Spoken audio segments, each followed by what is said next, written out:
শ্রী শ্রী রামকৃষ্ণ পরমহংসের জীবন কাহিনী। মথুরাবাবুর আকুল আগ্রহে গদাধর মাতা ভবতারিণী বেশকারীর কার্যভার গ্রহণ করলেন। ভাগ্নে হৃদয়রাম হয়ে গেলেন গদাধর ও রামকুমারের সহকারী। বাংলার 1262 সালের ভাদ্র মাসে দক্ষিণেশ্বরে শ্রী শ্রী রাধা গোবিন্দজির নন্দ উৎসব হল। ওই মন্দিরে পূজারী শ্রী ক্ষেত্রনাথ চট্টোপাধ্যায়ের কক্ষান্তরে গোবিন্দজিকে শয়ন করাতে নিয়ে যাবার সময় অকস্মাৎ হোঁচট লেগে পড়ে গেলেন, ফলে বিগ্রহের একটি পা ভেঙে গেল। এবার ভাঙা বিগ্রহে পূজা হয় কি করে? পণ্ডিতগণ পুঁথিপত্র বিচার করে রায় দিলেন, ভঙ্গ মূর্তি গঙ্গায় বিসর্জন দেওয়া হোক, নতুন মূর্তি স্থাপিত হোক।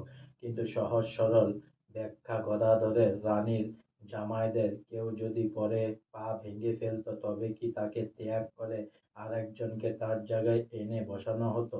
না, তার চিকিৎসার ব্যবস্থা হতো। এখানে সেরকম করা হোক। মূর্তিটি জুড়ে যেমন পূজা হচ্ছে তেমনি পূজা করা হোক। ত্যাগ করতে হবে কিসের জন্য?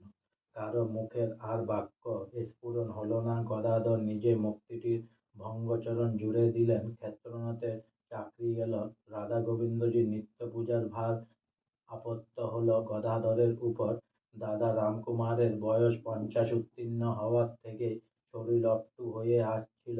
এমন সময় রামকুমার নিজে স্বল্প আয়াসসাধ্য রাধা গোবিন্দজির পূজা করতে লাগলেন এবং গদাধরকে দিলেন ভবতারিণী নিত্য পূজার দায়িত্ব। কলকাতা নিবাসী প্রবীণ শক্তিসাধক শ্রীযুক্ত জ্ঞানারাম ভট্টাচার্যের নিকট শক্তি মন্ত্রের দীক্ষা গ্রহণ করে গদাধর ভবতারিণী নিত্য পূজা করতে লাগলেন। এর কিছুকাল পরে রামকুমার আবার রাধা গোবিন্দজির পূজার দায়িত্ব ভাগ্নে হৃদয়নাথকে দিয়ে তিনি স্বগৃহে ফেরার আয়োজন করলেন। কিন্তু তার গৃহে ফেরা আর হলো না। 1856 খ্রিস্টাব্দে রামকুমার কলকাতার উত্তরে শ্যামনগর মুলাজোর নামক স্থানে দেহত্যাগ করলেন। আজকে আমার শ্রী শ্রী রামকৃষ্ণ পরমহংসের জীবন কাহিনী এখানেই সমাপ্ত হলো। তাই অনেক অনেক সাবস্ক্রাইব করুন, অনেক অনেক লাইক করুন, অনেক অনেক ভালো থাকুন, অনেক অনেক সুস্থ থাকুন, অনেক অনেক আনন্দে থাকুন, অনেক অনেক হেল্প করুন, আর সঙ্গে অনেক অনেক সাবস্ক্রাইব করুন, অনেক অনেক লাইক করুন প্লিজ।